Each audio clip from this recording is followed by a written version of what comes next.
সুমি কলসি নিয়ে নদীর পাড়ে গেল পানি আনতে। গিয়েই দেখলো নদীর পাড়ে লম্বা এক লাইন।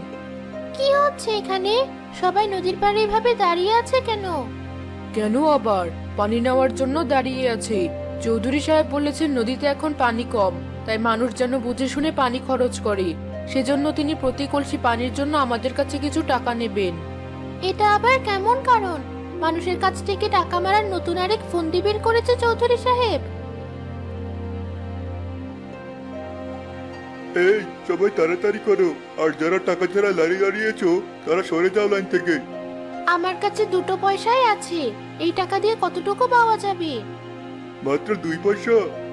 ওই ওকে আধা কলসি পানি ভরে দে। মাত্র আধা কলসি পানি?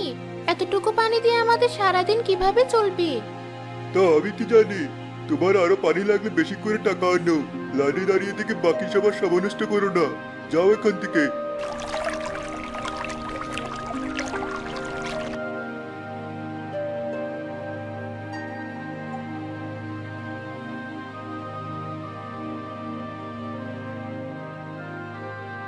কি হয়েছে তোমার?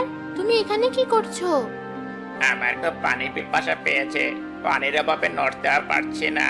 তোমার আগে এই রাস্তা দিয়ে কত মানুষ গেল, ওদের কাছে আমি কতবার পানি চাইলাম, কিন্তু কেউ আমাকে এক ফোঁটা পানি দিল না। কি করবে বলো? নদীর পানিটুকু আমাদেরকে টাকা দিয়ে কিনে খেতে হচ্ছে, তাই কেউ বাড়তি পানি খরচ করতে চাইছে না। আমার নিজেরও পানি অনেক কম, এটুকু পানি দিয়ে সারাদিন কিভাবে চলবো? তাহলে তুমি আমাকে পানি দেবে না? কি আর করার, পানির অভাবে মরতে হবে আমাকে।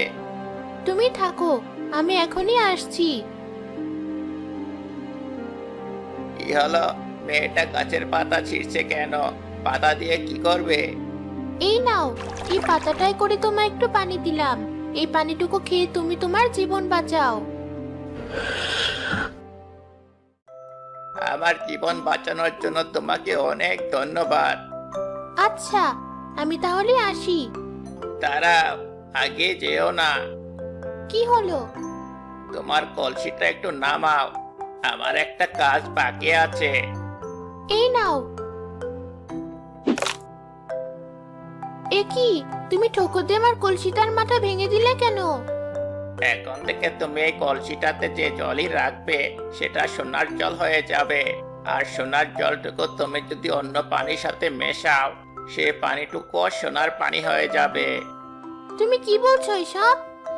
এখন হয়তো তুমি আমার কথায় বিশ্বাস করছো না, কিন্তু পরে ঠিকই করবে।